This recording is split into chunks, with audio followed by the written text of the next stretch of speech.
programme Gali Plus est mené par le GIE Forespire, en partenariat avec les fédérations des chasseurs des Pyrénées, ainsi que les groupements pastoraux. Le but de ce projet, c'est qu'on est parti d'un constat où on s'est rendu compte que les estives avaient perdu de leur attrait, notamment pour la reproduction des galliformes de montagne. Les milieux se ferment de plus en plus. Et donc on a voulu réouvrir ces milieux et donc rendre ces endroits plus favorables à la reproduction du grand tétra ou de la paire des grises de montagne. Donc on a déjà eu la première ébauche du projet là, sur le secteur de Montgijol, avec du broyage de bruyère, donc on en a entendu parler comme ça. Et on a été, quand on a appris que la commune Mel était aussi sollicitée pour le secteur de Cestagnos, ça n'a fait que conforter notre position de vraiment pouvoir ouvrir un espace comme ça qui n'était plus utilisé. Les travaux réalisés ont été faits à l'aide d'un broyeur qui permet donc d'accéder à des zones très pentues sans prendre de risque puisque le broyeur est télécommandé. Il permet de créer une mosaïque entre landes ouvertes et landes fermées avec précision, ce qui permet d'éviter certaines zones en jeu, telles que la présence d'espèces protégées ou d'espèces sensibles. Et qui dit commune de montagne dit bien sûr activité agricole, activité touristique, donc elle est bien sûr confrontée au problème dans la mesure où cette nature donc, qui est protégée doit aussi être observée dans la mesure où il y a un développement économique que nous voulons voir perdurer. Et donc la Fédé a l'avantage d'avoir des techniciens présents sur le terrain comme les agriculteurs, mais les techniciens aussi voient la fermeture du milieu, observent l'évolution de la faune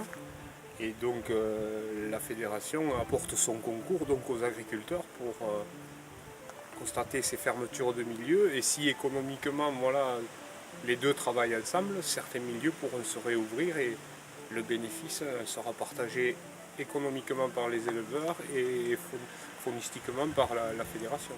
Les fédérations ont mis en place des protocoles de suivi, d'une part pour vérifier l'efficacité des ouvertures sur la reproduction de la paire de grises, d'autre part pour évaluer l'apport de ces travaux sur l'ensemble de la biodiversité.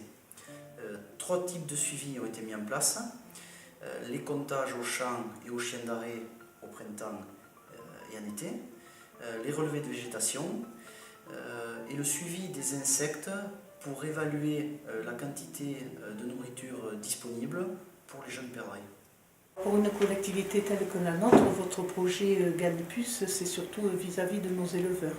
Ils ont été très très favorables dès le départ. Et je pense qu'il continue à l'être. Les effets bénéfiques du projet, c'est une ouverture de l'espace, un gain de package pour les animaux qui n'est pas négligeable.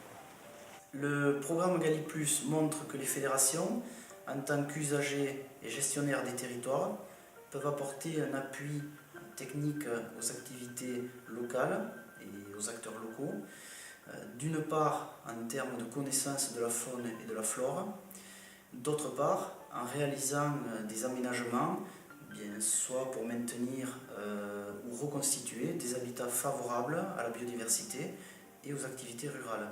Ces travaux peuvent par exemple s'inscrire dans une mise en œuvre de la trame verte et bleue, une mise en œuvre concrète et locale donc sur leur territoire.